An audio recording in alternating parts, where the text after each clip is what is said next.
तो बच्चों class 10 maths के पेपर को लेकर के मेरे पास में तुम्हारे लिए बहुत बड़ा गुड न्यूज़ है भाई। अगर तुम टेंशन लेके बैठे हो ना कि तुम्हारा पेपर अच्छा नहीं गया मैथ्स का, फिर चाहे तुम स्टैंडर्ड मैथ्स वाले थे या बेसिक मैथ्स वाले, तो चिंता नहीं करना है, क्योंकि सीबीएसई ने खुद अपनी गलती एक तरह से एक्सेप्ट कर ली है और तुम्हें जो मार्क्स हैं वो एक्स्ट्रा मार्क्स कहना चाहिए वो देने की तैयारी पूरी तरह से कर दी गई है। ये बहुत बड़ा गुड न्यूज़ है। मैं चाहता हूं तुम लोग खुश हो जाओ यार, डिमोटिवेटेड एकदम बिल्कुल नहीं रहो, नहीं तो सेकंड पेपर की तैयारी तुम नहीं कर पाओगे, है ना। तो वीडियो को जल्दी से यहां लाइक करो, शेयर करो, चैनल में पहली बार आए हो सब्सक्राइब करो, क्योंकि यहां पे जो हम बताते हैं वो बाद में सब लोग दूसरे दिन लोग देख करके कॉपी करते हैं। ओके, तो यहां पर मैं तुमको दिखाना चाहता हूं कि भाई साहब सीबीएसई ने एक तरह से खुद कह दिया कि भाई गड़बड़ी हुई है, और गड़बड़ी हुई है तो उसके मार्क्स भी दे दिए जाएंगे। कैसे? ये हर साल होता है बच्चों को, मैं बार बार बोलता हूं, ये हर साल होता है कि भाई पहले ऐसा नहीं हुआ करता था, लेकिन पिछले कुछ सालों से ऐसा हो रहा है, 2-3 साल से, कि एग्जाम होने के बाद में मतलब आजकल तो सोशल मीडिया का जमाना है, बातें उड़ जाती हैं एक्स पर या social media, different social media handles पर, फेसबुक पर, है ना, इंस्टा पर, तो यहां पे लोगों तक बात पहुंच जाती है। रिपोर्टर्स भी आजकल एग्जाम सेंटर पे हैं, फिर हम लोग भी अपने लेवल से पूरी तरह से पहुंचाते हैं। तो मैंने तो भाई मेल कर दिया है सीबीएसई को कि क्या क्या इश्यूज रहे, ठीक है। लेकिन फाइनली सीबीएसई ने आगे आकर के तुम लोगों के लिए एक बहुत इंपॉर्टेंट नोटिस, ऑफिशियल नोटिस जो है वो जारी किया है। अब इस नोटिस में क्या है जरा सा तुम देखो, विद प्रूफ मैं तुमको दिखा रहा हूं। ये पहले तो तुम देख लो, सभी जो एफिलिएटेड स्कूल्स हैं उनके हेड्स को भेजा गया है, और ये क्या है, सब्जेक्ट ही है observation on question paper 2026। Observation on question paper मतलब क्या है ये चीज, मैं तुमको मोटे तौर पर बात अगर समझाऊं तो ये कि हर पेपर खत्म होने के बाद में, चाहे कोई, देखो यार, कोई कितनी भी सावधानी रख ले, गलती हो जाती है, मिस्टेक्स होते हैं, चीजें निकल करके आती हैं। अब एक ही क्लासरूम के अंदर में एक सेट पेपर तो सबको मिलता नहीं है, सेट 1, सेट 2, सेट 3, सेट 4, तो उनके डिफिकल्टी लेवल्स भी जो हैं वो अलग अलग होते हैं। अब सीबीएसई भी इस बात को जानती है कि भाई साहब गड़बड़ी होती है, ठीक है। गड़बड़ी इसमें भी होती है कि भाई 2 सेट पेपर में जो डिफिकल्टी लेवल है वो अलग अलग हो।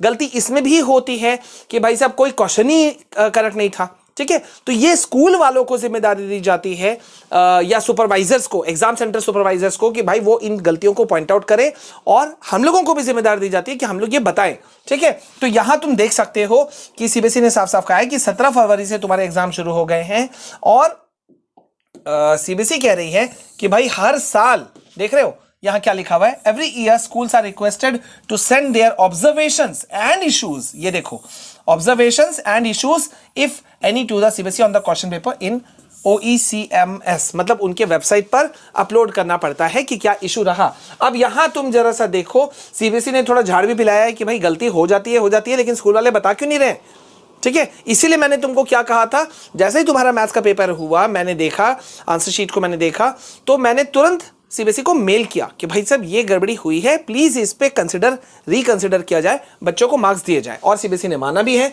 देखो यहां क्या कहा जा रहा है कि यहां पे स्कूलों से कहा गया है कि भाई आप लोग जो है वो अलग अलग ईमेल आईडी से भेजते हैं, वो गलत है, और स्कूल के ऑफिशियल ईमेल आईडी से भेज दिए, ठीक है।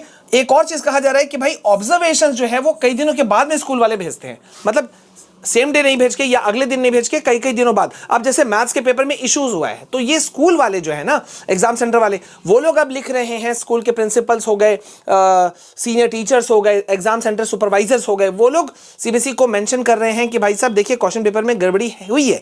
मेरी बहुत सारे टीचरों से बात हुई है, सुपरवाइजर्स काफ़ी सारे मेरे जान परिचय में हैं जो हम लोग साथ में मिलकर काम कर चुके हैं, तो उन्होंने भी कहा कि सर इस बात को तो रेज हमने किया है कि डिफिकल्टी लेवल है, क्योंकि ये तो सोशल मीडिया पर आ गया है, लीडिंग न्यूज़पेपर्स, एनडीटीवी हो गया, द टाइम्स हो गया, हिंदुस्तान टाइम्स हो गया, अलग अलग जगह पर ये चीज आ चुका है, ठीक है।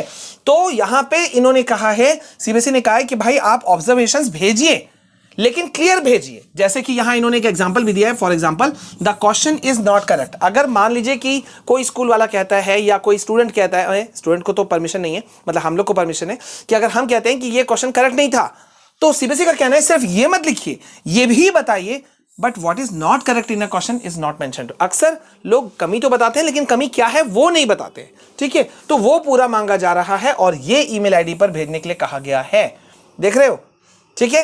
तो इसी वजह से मतलब अब जो है ये तुम्हारा बात सीबीएसई के कानों तक गूंज रहा है, तो तुम्हें मार्क्स जबरदस्त मिलेंगे, इसके लिए बिल्कुल चिंता करने की जरूरत नहीं है। लेकिन ये बात दबना नहीं चाहिए, तुम अगले पेपर की तैयारी करो, लेकिन #जस्टिस फॉर मैथ्स पेपर ये रहना चाहिए, class 10 maths hashtag justice for class maths ये लिख करके कमेंट सेक्शन में भर दो, और मैं तुम्हें और भी कुछ चीजें बताऊंगा जिससे कि तुम्हें हर साल के स्टूडेंट्स की तरह बेनिफिट होगा। ठीक है, तो अभी के लिए बस इतना, मिलते हैं नेक्स्ट वीडियो में। सीरियस नहीं होना, मतलब दिल पे मत लेना, बस खुश रहो क्योंकि हम लोग तुम्हारी तरफ से लड़ रहे हैं यार, क्यों परेशान होते हो? ठीक है, तुम लोग मेरे बच्चे हो।